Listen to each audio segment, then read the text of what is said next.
Hello everyone and welcome to the second episode of my wishlist. Once again I took 5 random games that are on my wishlist and I'm going to talk about them now. And of course my name is Joachim and welcome to So Many Games So Little Time. Also about these 5, for several of them I had to look up why I liked them again, because I remembered the name, I remembered I wanted them, but I didn't know much about the game anymore. That's what happens when you have a wishlist of 180 games, you tend to forget some of them. So the first one I remembered, that was Heart City, that you can see here. It was a Kickstarter game from 2020, if I'm not mistaken. It is 2020. Defeat Dr. Zero in this tactical military game set in a classic 1980s movie. So basically you are at the precinct, you have all the police officers, and there's mutants attacking the police department. And basically it's a bunch of dudes on a map, and you're basically moving them around, shooting the mutants as they come in, and you can see you also have different characters and so on to move around. It's not very difficult. Apparently it's a 2.43 or something, but it's just almost a beer and pretzels game, I'd say. Apparently it's just fun, you know, defending against the hordes of mutants coming through. Because I think it gets a good score, 7.8. There you go. Yeah, so you see officers act first, spend their action points on various actions such as moving, shooting mutants, escorting civilians, and using special abilities. Dr. Zero, however, has a deck of dedicated cards that determine what they can do: spawn new mutants, move them, or attack officers. It's scenario based, and the 5 episodes form a complete story of Dr. Zero's rise and fall and the officer's epic fight against him. Each episode is playable and replayable on its own, having unique winning conditions and different setup. So basically imagine a strategy dungeon crawler board game played in the 1 vs all mode, but in a retro setting. And yeah, just the moment I saw it was cool. I watched some videos back then, read some reviews. You can see it here too, which just strengthened my resolve that I wanted it. I just haven't gotten it yet. But I think if I have it, when I have it, I will definitely like it. There's a bunch of pictures as well. You can see, just look at these people. Donathan Johnson. Okay. Yeah, miniatures look pretty cool as well. Just cool arts all around. Apparently when you take actions with your officers, it's donuts that you're using. Stuff like that, you know. Anyway, that's Heart City. Next one is Pharaon. As a child of the Pharaoh, you must prepare for the afterlife by pleasing the gods. Now this one is very interesting because this is the game board, and this little disc in the middle will move. And you see the colored things here. Those are the cost of the actions that you want to do, because they're resources. And if you want to go to those locations on the outside, of course, then you need to pay those resources, but the wheel turns every round.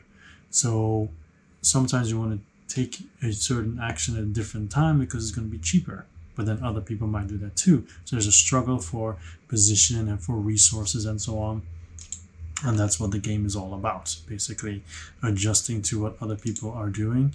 And it looks pretty nice, you know, it has a lot of tiles and so on as well for replayability, if I'm not mistaken. But it's more the mechanic that intrigues me. There's also an expansion I saw. I don't know what it adds, to be honest. But yeah, you see here, there's 5 rounds, and the wheel keeps indicating which resource has to be spent for accessing the matching action. It forces you to watch your opponents, which resources they have and what they may intend, right? So yeah, it looks cool. It gets a good score, 7.5, 7.4. So yeah, that's one of the ones that I want. Then we have Merv, the Heart of the Silk Road, which I think many of you will recognize because it is gorgeous, first of all. But it says here, vie for power, favor, and influence in the mighty ancient city of Merv. So you can just see how pretty it is here as well, even though I think this is just the board. There's not much on there, to be honest, not yet. There are some other pictures here, but basically the board has so many different mini games on them that you have to keep an eye on, and that you have to join in on to get scores and everything. There's a lot to take in apparently. Not an easy game at any rate. You can see here multiple different places on the board where you have to do stuff, right? It's like a point salad a little bit. Yeah, this is not part, the Vedette, which is a Belgian beer. So yeah, it looks amazing. It's a market game as well, so it plays better with more than one player. Quite complicated, 3.43 as you can see. You don't only have to try to get power and wealth, but you also have the Mongols who are approaching, and if you don't do anything to them, they'll just burn the city and everyone will lose. So it's kind of like also balancing that a bit. Yeah, check it out if that sounds interesting.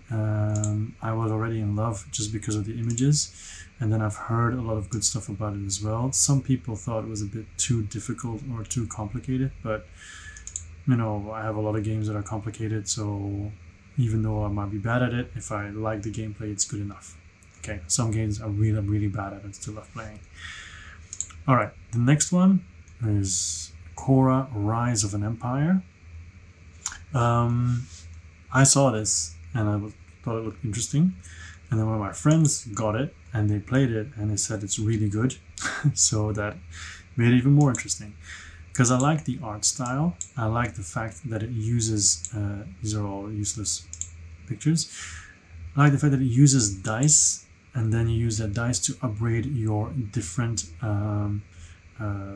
areas like trade, politics, culture, and so on. You can see it here as well, to make you stronger and eventually win. You also have these tracks that you're vying for, but more than that, I like the actual player boards. I think it's here, yeah, like this.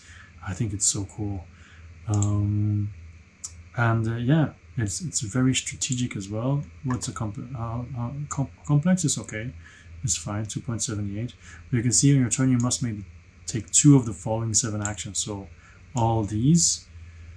So philosophy, legislation, culture, trade, military, politics, or development. But it should align with your strategy, but also with your dice roll. So there's multiple things you have to keep in mind before you do it. If you move up certain things, it'll give you extra benefits, like taxes get you money, troops will get you exploration, get a knowledge token, stuff like that. A lot of stuff there. You get 7.6, 75 minutes, best at 4. Yeah, for sure. Definitely something that appealed to me. And then final one, the 5th one, is Galilean Moons. I discovered it thanks to the 3 minutes review guy. You can find him on YouTube, reviews all the games for 3 minutes. Cool guy, New Zealander, and he had a special New Zealand focus, and one of those was Galilean Moons. That was on Kickstarter as well. I didn't back it, regretted it, and can't get my hands on a copy since. But it remains on my wish list because it's a area control game on the Galilean Moons, but with a twist, as in on your turn, if I remember correctly, if you want to move your characters or you want to get a resource or invade somewhere, you need to play a card of that area. You can see you have different areas. If you have 3 in a row, you can place a base there to protect it more. There's always a place where everyone can easily invade. I think it's this one here with the planet. On your turn, you take cards and then decide where you want to invade or where you want to take resources. It's kind of mean. Oh, here he is. He's right here. 3-minute board games. There you go. But yeah, it's if you watch his 3-minute, it'll make it a bit more clearer about why it's such a good game. It looks cool. It looks simple. It's not too difficult to understand and to play. So yeah, that's why I wanted it, because it's a dudes on a map game that doesn't play too long, 40 to 60 minutes. It's not too difficult, 2.17. It looks nice, has many options, some original. So you can see here, on a turn, players will play cards from their hands. They can action on a matching moon sector. You can invade to gain control. You can mine to get the crystals. Or you can enforce a sector they control, making it harder for an opponent to invade. That's when you have 3 in a row. Alright, when you cycle through the deck of cards twice, then you calculate the points value, and you get it for having sets of crystals, controlling different moons, and research cards you may have acquired. Those research cards, if I'm not mistaken, are here at the top. Although I could be wrong. Okay, so that's the third one, and also the score here, 7.4. All those games that I've selected have pretty good scores, so should be generally well liked. If this appeals to you, do check it out. That's it. That was me. My name is Joachim. This is So Many Games All the Time. This is my wish list. See you next time.